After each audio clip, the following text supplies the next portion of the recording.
Ledgers की अगर मैं बात करूं तो लेजर एक ही है, उसको 3 तरीकों से देखा जाता है। कल एक लेजर की हम डिस्कशन की थी, अब उसी की बात करते हैं। और ये ना आपका चैप्टर कंप्लीट हो जाएगा आज मंडे को। कोशिश तो हमारी होगी कि नया चैप्टर स्टार्ट करें, बट अगर आपकी क्यूरी होगी तो पहले उसको हल करेंगे, उसके बाद फिर आगे जाएंगे। तो सबसे पहले हमने सीखा था कि एक प्रीपेड का लेजर होता है, प्रीपेड एक्सपेंस का।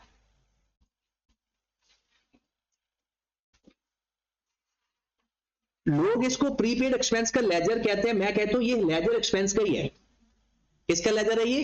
प्रीपेड का एक्सपेंस का बनता है। तो इसलिए हम क्या करते हैं, अगर एक्सपेंस एडवांस में पे किया हो तो हमारा एसेट होता है। अब इसके बारे में बात सुन लें, हम बना रहे हैं 2024 के साल का डेट। ये सिर्फ याद करना जरूरी नहीं है, ये मेन जरूरी है कि जो मैंने लिखा है ना इसका मतलब क्या है। अब ये जो 2024 का साल है ना, मैं लिख देता हूं 1/1/24, इसका मतलब है ये पिछले साल प्रीपेड था, इस साल का एक्सपेंस है ये, क्योंकि ब्रॉड ऑन है ना, ये है पिछले साल का ब्रॉड ऑन, यानी ये पिछले साल का एडवांस है जो इस साल के लिए पे कर दिया था। उसके बाद कैरी ऑन।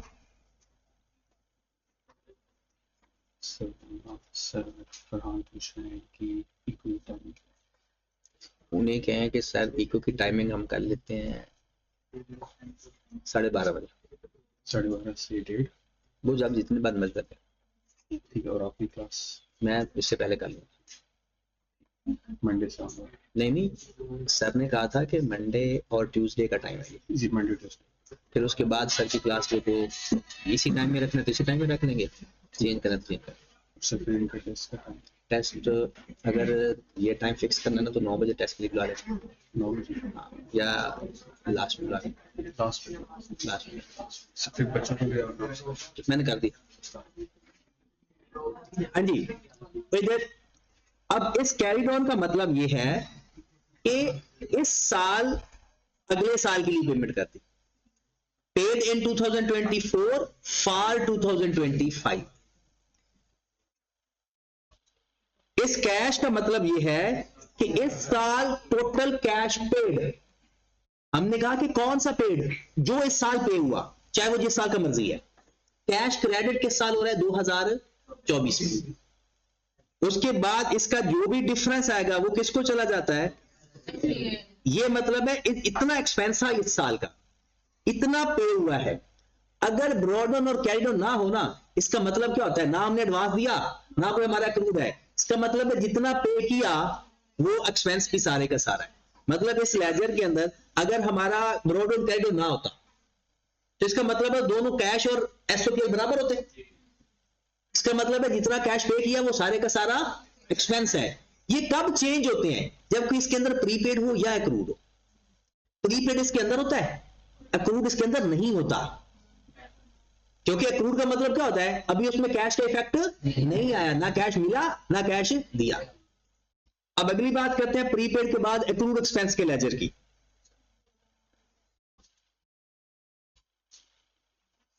एक्रूड एक्सपेंस, इसका ब्रॉड ऑन किस साइड पर आएगा? इसका मतलब यह हुआ पिछले साल का एक्सपेंस पिछले साल पे नहीं हुआ था, पिछले साल का एक्सपेंस पिछले साल पे नहीं हुआ था, तो ये हमारे स्टार्ट में ही लायबिलिटी थी। इस कैरिड ऑन का मतलब है ये वो एक्सपेंस है जो इस साल भी पे नहीं हुए। जितने पे हो गए हैं वो किस नाम से आ जाएंगे? कैश के नाम से। फिर जो डिफरेंस आएगा एसओपीएल। लेजर के अंदर अगर आपको ये नजर देखना है ना कि एसओपीएल इनकम है या एक्सपेंस है, तो उसका स्टेटस देख लिया करें। एसओपीएल डेबिट हो रहा है या क्रेडिट? डेबिट हो रहा है। क्रेडिट साइड पर पड़ा हुआ है तो क्रेडिट टू एक्सपेंस ये चीज हो रही होती है। जिसके लेजर के अंदर जो चीज नजर आ रही होती है ना, वो बजाते खुद डेबिट क्रेडिट नहीं हो रही होती। लेजर का रूल का पता है ना? जैसे हम एंट्री पास करते हैं ना कैश टू सेल, और जब कैश का लेजर बनाते हैं तो कैश डेबिट करते किस नाम से? तो सेल डेबिट नहीं हो रही, कैश डेबिट हो रहा है। तो एसओपीएल भी डेबिट क्रेडिट नहीं हो रहा, या डेबिट नहीं हो रहा, बल्कि क्या क्रेडिट, एसओपीएल बजाते खुद क्या हो रहा है, और एसओपीएल जब भी डेबिट होगा वो एक्सपेंस होगा। एसओपीएल जब भी डेबिट होगा वो क्या होगा, देखिए लेजर में कोई भी चीज पड़ी है, जैसे ये कैश के लेजर में सेल है, तो ये सेल क्या हो रही है, क्रेडिट, और डेबिट क्या हो रहा है, कैश। तो ये डेबिट क्या हो रहा है, एसओपीएल डेबिट हो रहा है, और एक्सपेंस एक्रूड एक्सपेंस क्या हो रहा है, क्रेडिट हो रहा है। एसओपीएल को फिलहाल सीखें, अभी एक और क्लोजिंग एंट्री सीखनी है हमने, वो बाद में क्लियर होगा। जब भी एसओपीएल डेबिट हो रहा हो ना वो एक्सपेंस होता है, और क्रेडिट हो रहा हो तो इनकम होता है। अब एसओपीएल बजाते खुद क्रेडिट साइड पर आए, लेकिन ये खुद क्रेडिट थोड़ी हो रहा है, ये डेबिट हो रहा है। आपने अगर बुक पढ़ी है तो उसमें एक ना सिंगल अकाउंट सिस्टम और टू अकाउंट सिस्टम की बात होगी। लो जी, ये टू अकाउंट सिस्टम तो हो गया, एक्सपेंस का लेजर मैंने दो बना दिए, एक प्रीपेड का और एक रूट का। अब बनाने लगे सिंगल, एक ही लेजर। अब हमने कब बनाना है एक लेजर, वो भी हम सीख लेते हैं।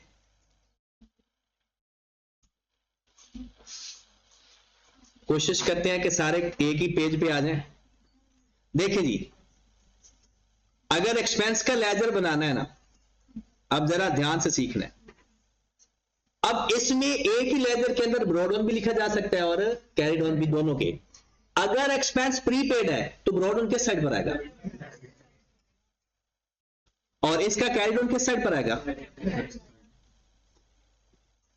अगर एक्रूड एक्सपेंस है तो उसका ब्रॉड ऑन किस साइड पर आएगा, लायबिलिटी साइड पे, क्योंकि एक्रूड एक्सपेंस हमारी लायबिलिटी होती है। और कैरिड ऑन, ऐसा कब इकट्ठा लेजर बनाने की इजाजत है, जब एक ही चीज हो। मतलब आप रेंट कुछ लोगों को एडवांस भी देते हो और कुछ लोगों को बाद में पे करते हो, या इंश्योरेंस या कोई खर्चा। अब जितना हम एक्सपेंस फॉर द ईयर पे करेंगे, कैश डेबिट होगा क्रेडिट, एंट्री क्या पास होगी, expense debit cash credit. Expense debit हो जाएगा और इसको क्लोज कर देंगे, जो डिफरेंस आएगा वो किस नाम से आएगा, ये है सिंगल अकाउंट। वो कहता है आप दो, ये अलग अलग कब बनाते हैं, अलग अलग तब बनाते हैं जब दो डिफरेंट नेचर के एक्सपेंस हो। एक सैलरी है, एक इंश्योरेंस है, एक रेंट है, एक कोई और खर्चा है, तब अलग अलग बना लो। जो प्रीपेड है प्रीपेड का लेजर बना लो, जो एक्रूड है एक्रूड का लेजर बना लो। अगर सेम नेचर के एक्सपेंस है तो फिर इकट्ठा बना लो, क्योंकि सेम नेचर के एक्सपेंस में ना कैश की एक अमाउंट गिवन होगी सवाल के अंदर, कैश की सिर्फ एक अमाउंट होगी और दो प्रीपेड होंगे और दो कैरिड ऑन। ये तो हमें पता है। ये जो ब्रॉड ऑन है ये प्रीपेड है, डेबिट साइड पर है, और प्रीपेड होता है डेबिट है। ये कैरिड ऑन किस साइड पर पड़ा हुआ है, लेकिन है ये भी डेबिट। कैरिड ऑन हमेशा याद रखो, जिस साइड पर होता है वो उसकी नेचर अपोजिट होती है। ब्रॉड ऑन जिस साइड पर होता है नेचर भी वही होती है। कैरिड ऑन अगर डेबिट है तो क्रेडिट साइड पर पड़ा होगा, अगर क्रेडिट है तो डेबिट साइड पर पड़ा होगा। ये 2 नंबर का एक सवाल पेपर में आता होता है कि जिन बच्चों को ये नहीं पता होता कि कैरिड ऑन जिस नेचर का होता है लिखते हुए अपोजिट साइड पे आता है, और ब्रॉड ऑन ऐसा नहीं होता। ब्रॉड ऑन डेबिट होगा तो डेबिट साइड पर आएगा, क्रेडिट होगा तो क्रेडिट साइड पर आएगा। ये बात समझ लगी। इन 3 लेजर्स की भी हम प्रैक्टिस करेंगे और टाइमलाइन की भी प्रैक्टिस करेंगे। एक थ्योरी वो जो आपने पढ़ ली ओके हो गई, अगर जिसने नहीं पढ़ी तो काइंडली कल जाकर एक नजर पढ़ लेगा। पूरा कोई भी लफ्ज की समझ नहीं आती तो वो आप मुझसे डिस्कस करें। दूसरे हमारे 6 लेजर्स हैं, 3 ये 3 इनकम के। अब इनकम के बिल्कुल सेम लेजर्स हैं। अगर मैं एडवांस इनकम का लेजर बनाऊं,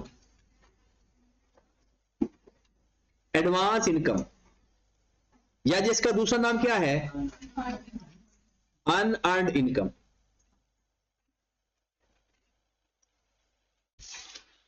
इसका जो ब्रॉड ऑन होगा किस साइड पर लिखूंगा, क्रेडिट साइड पर या डेबिट साइड पर, क्रेडिट साइड पर, क्योंकि ये मेरी लायबिलिटी है तो ब्रॉड ऑन इधर आ जाए।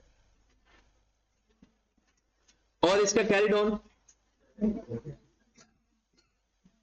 अब मैंने कैश रिसीव करना है या पे करना है, इनकम है रिसीव करना है तो कैश तो मेरा डेबिट होगा, इनकम क्रेडिट होगी, तो मैं तो लेजर इनकम का बना रहा हूं, तो क्रेडिट साइड पर लिख दूंगा किस नाम से, कैश के नाम से। इसका जो डिफरेंस आएगा वो आएगा एसओपी। ये एसओपीएल इनकम है, क्योंकि एसओपीएल के अंदर अदर एक्सपेंस भी होते हैं और अदर इनकम भी होती है, क्योंकि ये एसओपीएल डेबिट हो रहा है क्रेडिट, क्रेडिट हो रहा है। एसओपीएल में जाते खुद क्या हो रहा है। अब अगर मैं बात करूं एक्रूड इनकम की,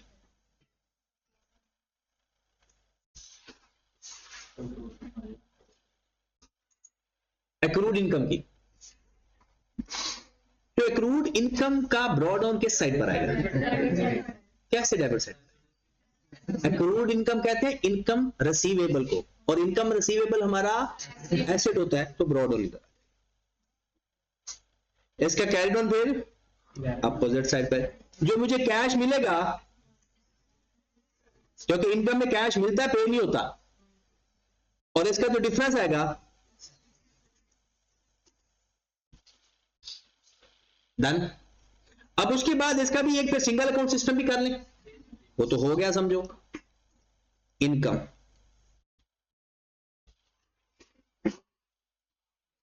हाँ जी, इसमें भी फिर दो ब्रॉड डाउन होंगे, दो कैरी डाउन होंगे। ये किसका ब्रॉड डाउन है, एक्रूड इनकम का,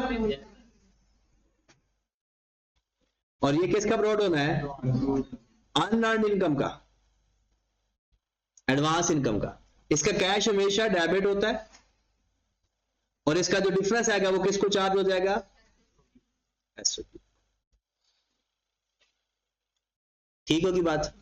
अब इसके अंदर चीजें रहेगी कॉमन सेंस वाली, ये वो सवाल पढ़ के ये जज करना कि ये इस साल का इसमें एक्सपेंस कितना है, एडवांस पेमेंट कितनी है, एक्रूड इनकम कितनी है, एक्रूड पेमेंट कितनी है, वो सारी चीज। अब आ जाए वापस अपने क्वेश्चंस पे चलते हैं। अच्छा, इसके मैं चाहूंगा कि इसकी जो एग्जांपल्स है ना, ये जो बेसिक एग्जांपल्स है ये भी मैं करवाऊं, लेकिन पहले हम एमसीक्यूज को खत्म कर लेते हैं, फिर इसकी एग्जांपल्स करवाते हैं, क्योंकि इसकी एग्जांपल्स इंपॉर्टेंट तो नहीं है, लेकिन पेपर पॉइंट ऑफ व्यू से नहीं, वैसे जजमेंट के लिए।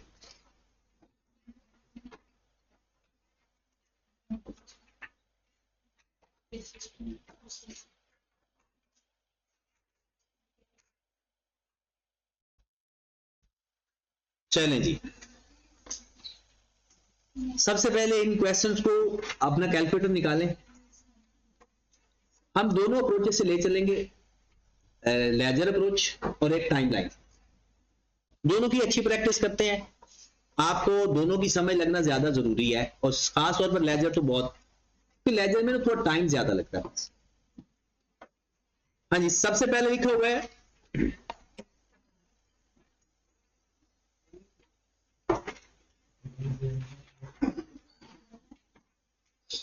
रजिस्टर भी चाहे साथ अपना निकाल लें,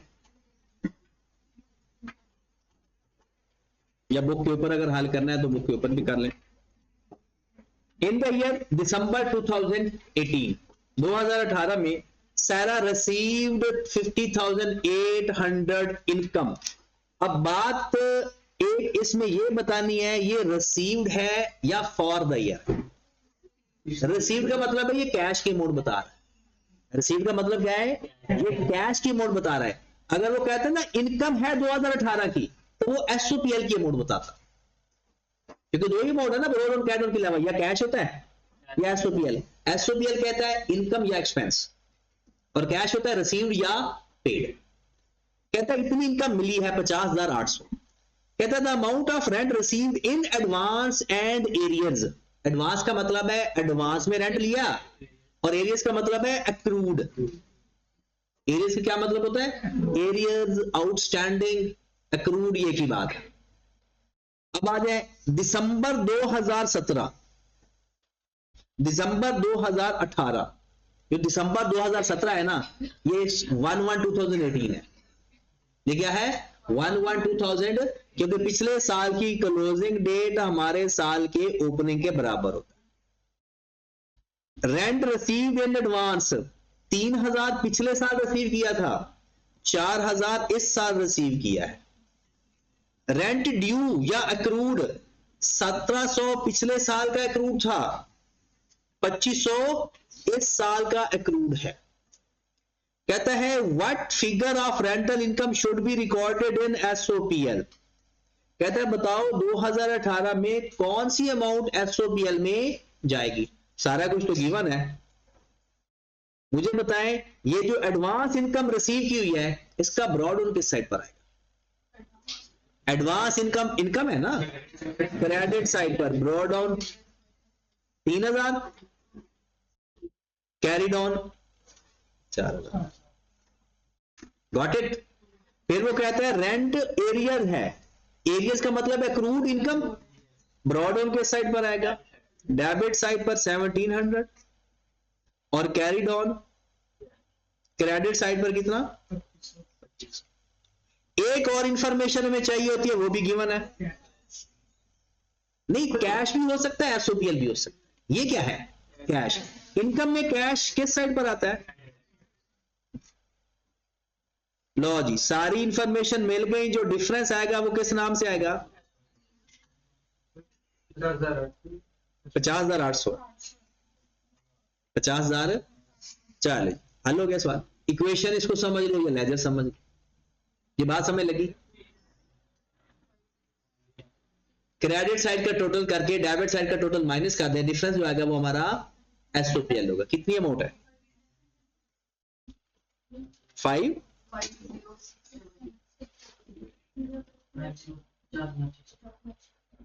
ये हमारा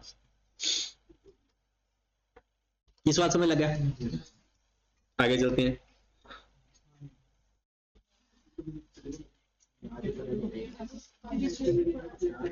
अच्छा ना, साथ साथ बातें जब आप इग्नोर कर देते हो ना तो फिर आपकी परेशानी बढ़ जाती है। इग्नोर करने से मुराद है सब में लगती है, नहीं लगती आप कहते हो दफा करो, तब मसला आपके सर पे चढ़ जाता है, फिर तुक्के से पास होते हो।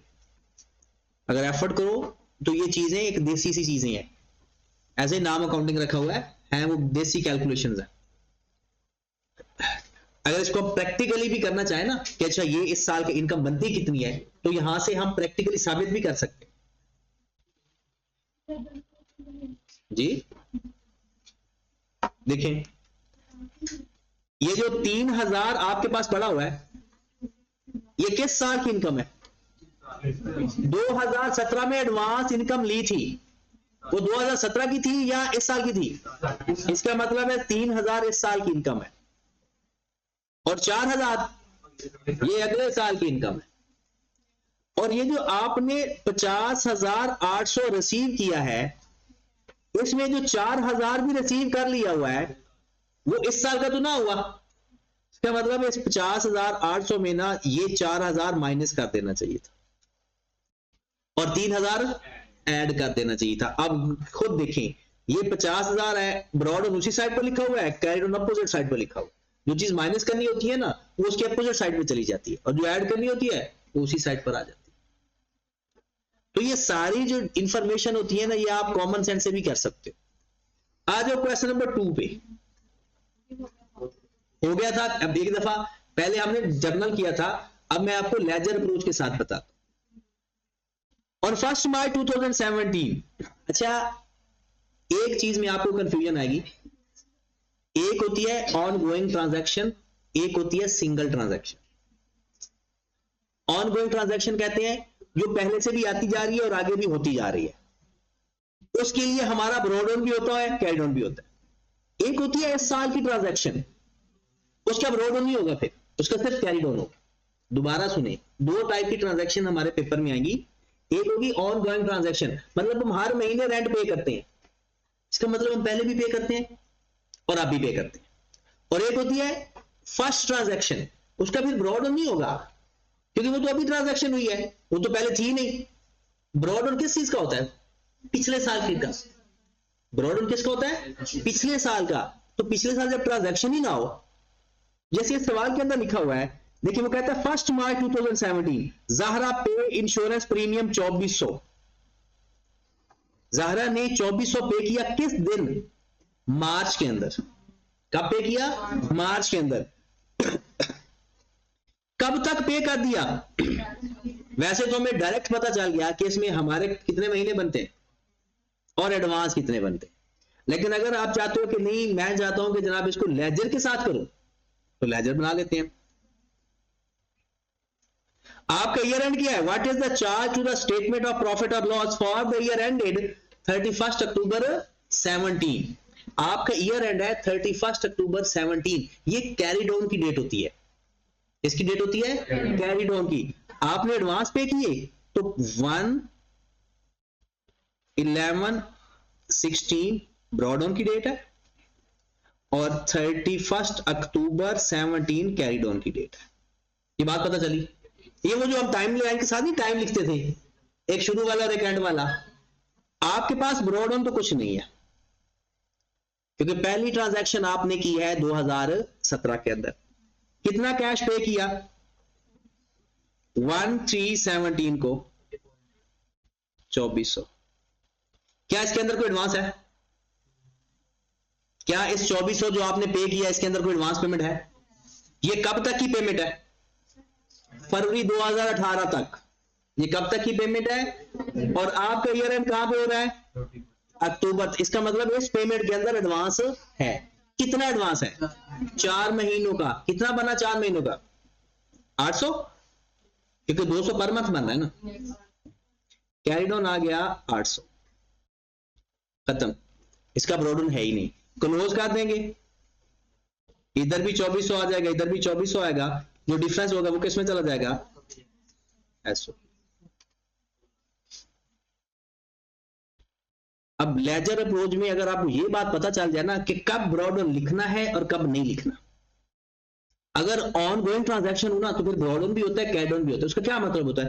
पहले भी आप इंश्योरेंस पे करते हो, इस साल भी इंश्योरेंस पे कर रहे हो, और एक होता है वन ट्रांजैक्शन। जैसे ये है, ये एक ट्रांजैक्शन है।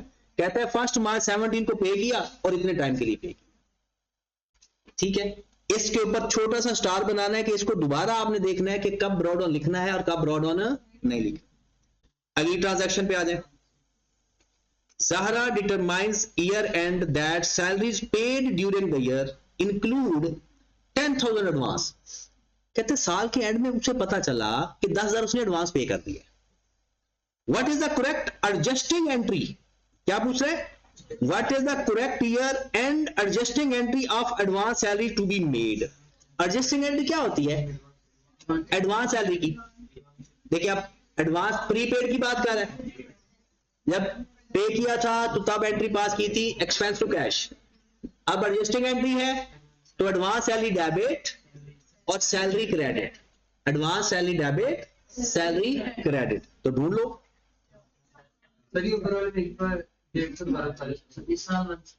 जी क्या समझ नहीं दी? देखो आपने जब लेजर बनाना है ना किसी भी साल का, आपका ईयर एंड क्या है? 31 अक्टूबर 2000।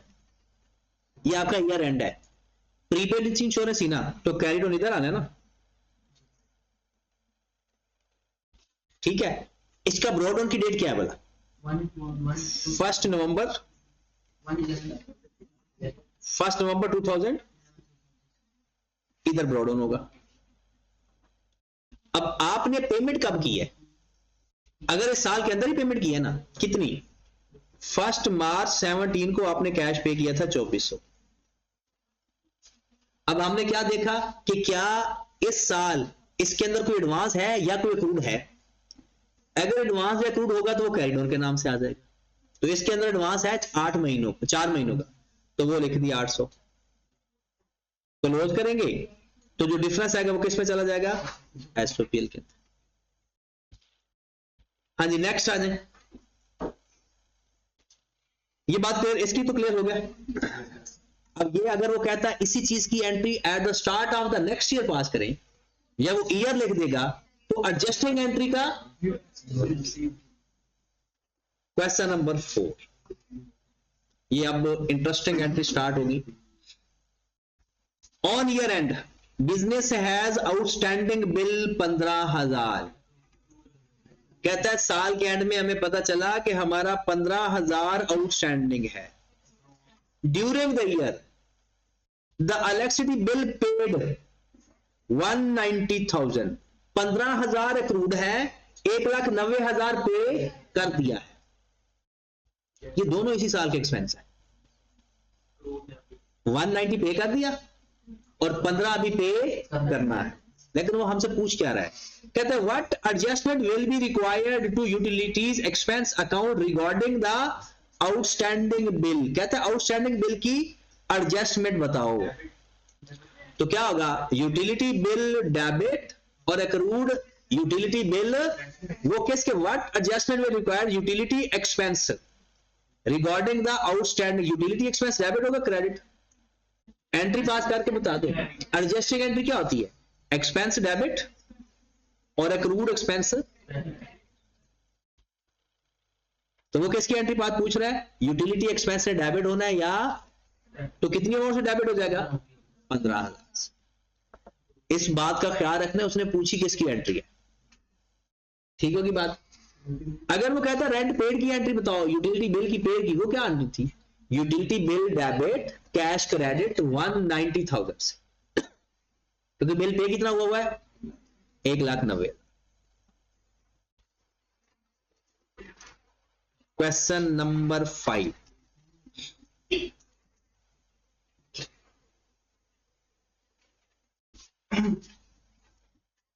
इसको अभी नहीं करना, प्रॉफिट के ऊपर इंपैक्ट ना, ये हमारा होगा ट्यूसडे भी नहीं, 2-3 दिन ठहर के। ये फाइनल अकाउंट की एडजस्टमेंट एक है, उसके साथ करेंगे। फिर उसके बाद वो कह रहा है कि जनाब on finalising the draft account of Minhas that 1000 rental income receivable, 1000 receivable है, रेंटल इनकम रिसीव्ड 11,000, 1000 रिसीवेबल है, 11,000 रिसीव हो गई है। What is the correct entry to record the accrued income, accrued income की एंट्री बताएं। Accrued income debit, income credit, accrued income debit, income credit. तो ढूंढ लें एक्रूड इनकम डेबिट और रेंटल इनकम क्रेडिट। 7वां, what is the following is the asset account. कहता है इसमें कौन सा एसेट अकाउंट है, prepaid expense, accrued expense, unearned income, rent payable, prepaid expense.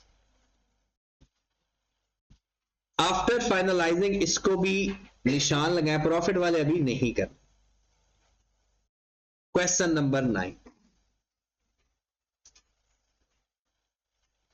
Jessica has taken a loan 250,000 from HBL on 1st March 2018 for the construction of her office building. The construction is completed on 30th June 2018. 1st March को loan लिया, construction कब पूरी होगी, 30th जून को। She rented a portion of her office for ₹4,500 per month on 1st July. 1st जुलाई से उसने rent पे दे दिया। Interest is accrued and paid annually 15% per annum on December of each year. कहते हैं इंटरेस्ट जितना भी बनता है ना, वो कब पे करती है, दिसंबर के अंदर। What is the amount of interest expense and rent income should be shown in the SPL, SOFP. और ईयर एंड क्या है, 31 दिसंबर 2018। अब सबसे पहले उसने हमसे दो चीजें पूछी हैं, इंटरेस्ट एक्सपेंस कितना बनता है और बनता कितना। सिंपल सी बात है, जितने टाइम का लोन आपने लिया हुआ है, जितना बनता है वो आपका इंटरेस्ट है। आपने किस दिन लोन लिया था, 1 मार्च को। कितने पैसे लिए थे, 2 लाख। किस रेट पे, 15% के हिसाब से। तो कितने, 10 महीने बन गए। 10 महीनों का इंटरेस्ट हमारे ऊपर 370, ये हमारा एक्सपेंस बनता है। मतलब लोन जब लेते हैं तो जितना इंटरेस्ट इस साल का बनता है वो हमारा एक्रूड इंटरेस्ट है। ये 15%, 3.25, ये 10%, 3.25, कितना, 3.25, 31250। हमने 10 महीनों को क्यों इंटरेस्ट लिया, क्योंकि 1 मार्च को लोन लिया है और साल वाला दिसंबर में एंड होगा। अब कुछ बच्चे कहते हैं कि सर बिल्डिंग कंप्लीट हो गई है 30 जून को। भाई बिल्डिंग पूरी हुई है, लोन थोड़ी वापस किया आपने। आपने जब लोन लिया है तो जब हमारी बिल्डिंग कंप्लीट होगी तो क्या हम उसको इंटरेस्ट नहीं देंगे। इंटरेस्ट कब तक देंगे, जब तक लोन ना वापस कर दो। और लोन के वापस होने की कोई दिन नहीं बताया, तो फिर इस साल के जितने महीने हैं उन महीनों का इंटरेस्ट हमारे ऊपर एक्रूड है। अब आ जाए, रेंट कितना बनता है हमारे साल का? 4500 रुपए पर मंथ रेंट है, और 1 जुलाई से हमने रेंट पे दिया। 6 महीने का रेंट हमारा बनता है, चाहे मिला है या नहीं मिला, बनता तो है ना। एक्सपेंस और इनकम कब चार्ज करते हैं? जब बन जाए, अक्कर हो जाए। एसेट और लायबिलिटी देखते हैं कि कितनी रह गई है या कितनी अभी पे करनी है। तो 4500 मल्टीप्लाइड बाय,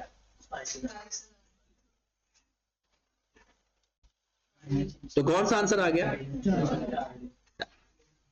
ठीक होगी बात। कहते हैं what is the treatment of pre receive income? कहता है प्री रिसीव इनकम क्या बोलते हैं? Non current asset, current asset, non current liability, current liability, current liability. चलिए जी, ये आपने अब पूरा चैप्टर करके आना है, ठीक है। और कोशिश हम करेंगे, क्योंकि आज छुट्टी भी है आप लोगों को, तो ये तसल्ली से, परेशानी के बगैर, कुछ सवाल आपसे नहीं भी हुए तो इसमें परेशानी की कोई बात नहीं है, कल इंशाल्लाह हम पूरी। अच्छा, इसमें जो भी कहेगा ना प्रॉफिट के ऊपर इफेक्ट बताएं, वो क्वेश्चन छोड़ देना।